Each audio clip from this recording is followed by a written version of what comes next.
Hello everyone and welcome back to Microbial Concepts. So today's topic is very simple and short, that is binomial nomenclature.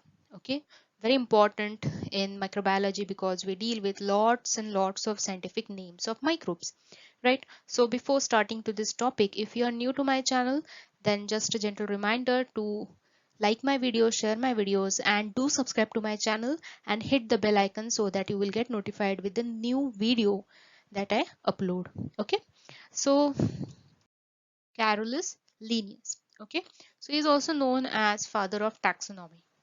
Okay, so remember this.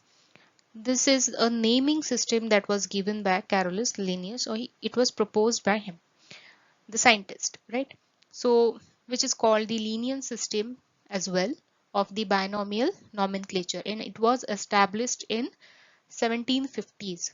Okay, too old, right? And still in this modern period we are using it. Why? Because it is very useful and there are some advantages that are it is universal. It helps to avoid confusion. How?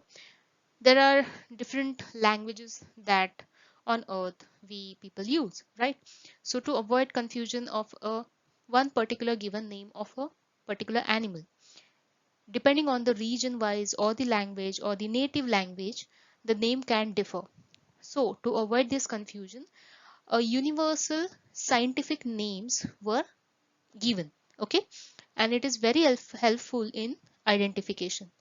These names are standardized scientific names. Okay, you refer a research article from say Nigeria or Australia or India or Sri Lanka or anywhere, you will find the name of say Pseudomonas aeruginosa as written as Pseudomonas aeruginosa only. Why? Because it is a standardized scientific name given for that particular microbe.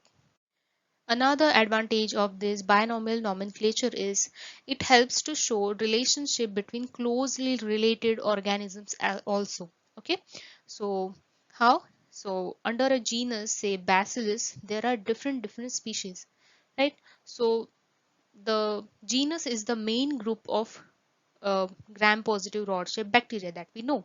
So under that particular genus, there are different species which are related. Okay, and they may be closely related or not that closely related. So that is how we get to know about a genus. Okay, so it helps to show the relationships also, right? So we have studied a lot about kingdom, class, order, family, and then comes the genus and species, right? Say from starting from the fifth or sixth grade, we are taught about the classification, and in that, at the last comes the genus and species. Okay, so what is binomial nomenclature? So bi, it means two, nominal means names, and nomenclature means the system of naming. Okay, so binomial is we are giving two names to a particular organism. Okay, and the naming system is known as nomenclature. So see here, for example, E. coli or Escherichia coli is the example of a gram-negative rod-shaped bacteria, from which E, that we in short or in abbreviated form we write it as E for Escherichia, right? So that is the genus and coli or coli is the species. Then another example is Pseudomonas aeruginosa, under which Pseudomonas is the genus and aeruginosa is the species. Okay, so there are rules that we have to follow while we are writing the names, these scientific names. Okay, so the first rule is when you write the name of the genus of that particular organism, the first letter should be capital. Okay, you can see here E of Escherichia and P of Pseudomonas are capital. Then the second rule is when you write the name of species, the starting letter should begin with a small letter.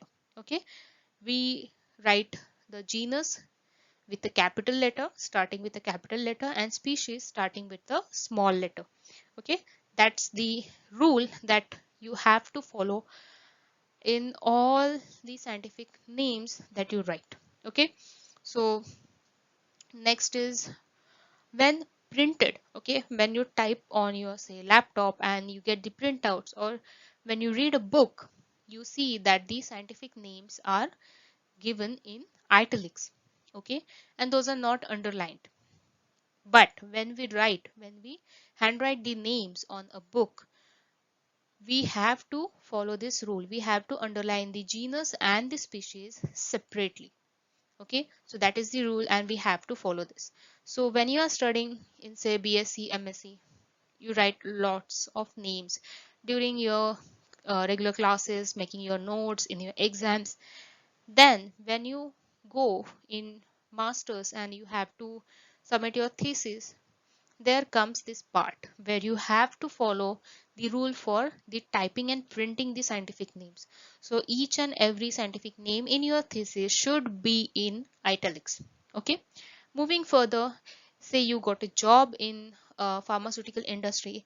Even there, when you are writing logbooks, when you are filling the logbooks and keeping the records, even there, if you have to mention the name of organism, it has to be underlined. When you are writing handwritten names, they should be underlined.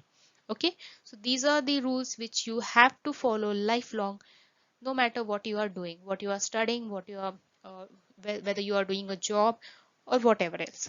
Okay, so these are the basic rules in microbiology and that you have to follow.